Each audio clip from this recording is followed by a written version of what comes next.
इस बिल को हम इसीलिए ले रहे हैं क्योंकि पिछले 2 साल से हम लगातार कोऑपरेटिव बैंक्स और स्मॉल बैंक्स जिनके डिपॉजिटर्स को बहुत तकलीफ हो रही है, उन डिपॉजिटर्स का प्रोटेक्शन के लिए और उनके इंटरेस्ट के प्रोटेक्शन के लिए और कोऑपरेटिव बैंक्स जो कोऑपरेटिव सोसाइटीज जो बैंक के नाते काम करते हैं, उनमें जो बैंक के नाम उपयोग करते हैं या बैंकर या बैंकिंग के काम करते हैं, उनको रेगुलेट करने के लिए इस बैंकिंग एक्ट के द्वारा, बैंकिंग रेगुलेशन एक्ट अमेंडमेंट के द्वारा उनका डिपॉजिटर्स का प्रोटेक्शन के लिए ये अमेंडमेंट लिया जा रहा है। We are trying to bring this amendment in order to protect the depositors who in the last 2 years, honorable members, sir, through you I wish to say, would know that depositors in some unfortunate situations in banks or cooperative societies which are operating as banks are put to hardship, either because these banks have fallen into bad days, requiring therefore the regulator to bring a moratorium and to solve the problem seems to consume all the time. इस regulation इसीलिए एक act के द्वारा, bill amendment के द्वारा हमने मार्च bank budget session के समय उसको पेश किया था. We had introduced this bill in order to have the amendments brought in so that depositors' interest will be taken care of. But unfortunately, because during the budget session we couldn't have this bill passed, we had to bring an ordinance.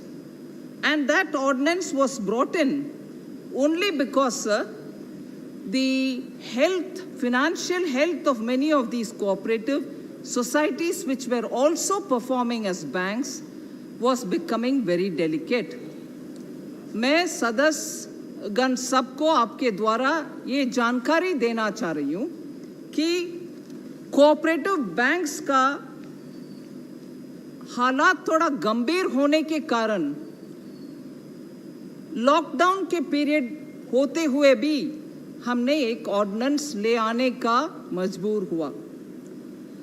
Cooperative banks का हालात बोलने के समय में ये ध्यान दिलाना चाह रही हूँ कि 277 अर्बन कोऑपरेटिव बैंक्स का फाइनेंशियल स्टेट ऑफ अफेयर्स बहुत ही वीक है.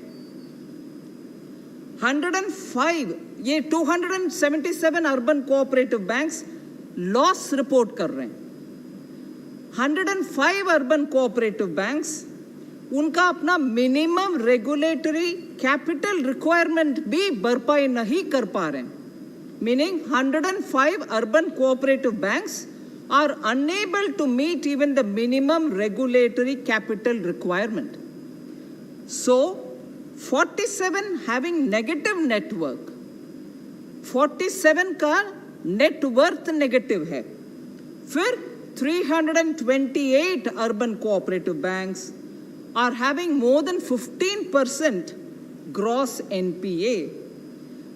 ग्रॉस एनपीए रेशियो 15% का अर्बन कोऑपरेटिव बैंक्स में एनपीए होने के कारण, मैं मार्च 2019 का डेटा बोल रही हूँ, ये सब ऐसे रहते हुए मार्च 2020 तक डेटा देखिए सर, पैंडेमिक के द्वारा स्ट्रेस कोऑपरेटिव बैंक में इंक्रीज हुआ with gross NPA ratios of urban cooperative banks increased from 7.27% in March 2019 to over 10% in March 2020.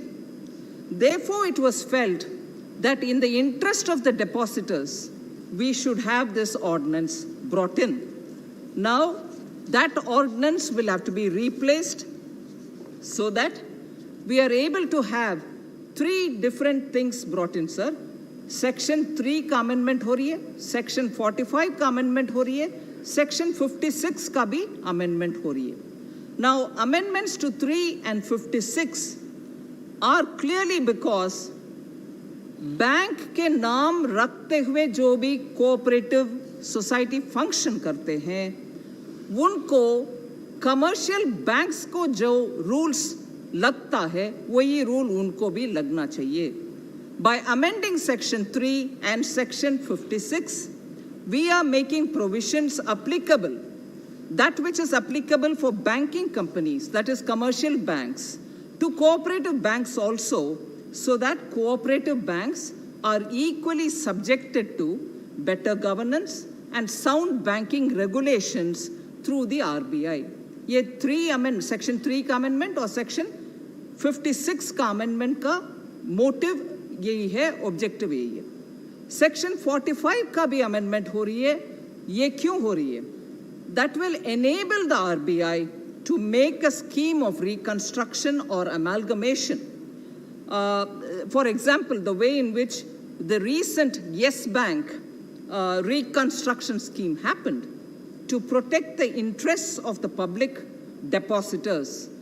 Depositors के हित में अगर रिकंस्ट्रक्शन हो सकता है बिना moratorium period, without making the bank undergo a moratorium period, if you're able to reconstruct the bank, if you're able to professionalize their management, and if that power can be given to the RBI, it might help the depositors so that आज भी मैं दोबारा वो उदाहरण ले रही हूँ, PMC bank का डेपोसिटर्स का सॉल्यूशन आज तक हो नहीं पा रही.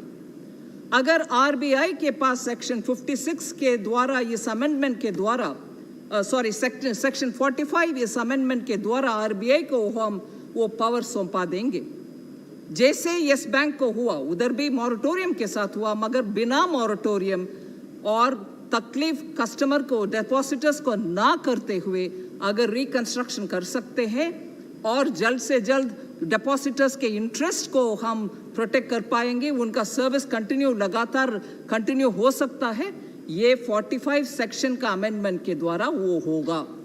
That is why we want to have section 3, section 45 and section 56 amended. बिल्कुल डेपोसिटर्स के इंटरेस्ट को मन में रखते हुए ये सब हो रही है. कोऑपरेटिव सोसाइटीज जिन जिन को बैंक का नाम है सिर्फ उनको वर्तित है ये amendments. Primary agricultural credit society को ये लागू नहीं है. This does not apply, this shall not apply to the primary agricultural credit societies. This shall also not be applicable to cooperative society whose primary object and primary business is providing long-term finance for agricultural development. इनको भी ये लागू नहीं है. So let us be clear that we are not doing anything to touch state cooperatives. We are not doing anything to touch primary agricultural credit societies. We are not doing anything to touch cooperative societies whose primary object and primary business is providing of long-term finance for agricultural development. So अगर कोई member के मन में ये शक है कि क्या ये पीएसी को वर्तित है, क्या ये कोऑपरेटिव सोसाइटीज जो एग्रीकल्चरल डेवलपमेंट में काम करती हैं उनको भी टच करेगा, मैं आश्वासन दिलाना चाह रही हूँ माननीय स्पीकर महोदय आपके द्वारा कि ये बिल्कुल इनको वर्तित नहीं होगा. सिर्फ इनको वर्तित होगा जो बैंक या बैंकर या बैंकिंग का काम करते हैं कोऑपरेटिव सोसाइटीज में, सिर्फ उनको ही लागू होगा. एंड ये पहले बार नहीं है इस सेक्शन को अमेंडमेंट करने का सरकार के द्वारा प्रयत्न हुआ है. सेक्शन 3 का 56 का अमेंडमेंट इससे पहले भी हुआ है, इसीलिए कोई ये ना गलतफहमी में रहे कि ये क्या हो रही है, इस बार क्यों ऐसे कर रहे हैं. इससे पहले भी सेक्शन 3 और सेक्शन 56 का अमेंडमेंट भी हुआ है. एक बार 68 में, 65 में, 1965 में, 1984 में, 1987 में, 1989 में और 2012 में भी इन सेक्शन का अमेंडमेंट हुआ है. सो इन्हीं शब्दों के साथ मैं इस बिल का कंसिडरेशन लेने के लिए आपसे रिक्वेस्ट करती हूँ सर।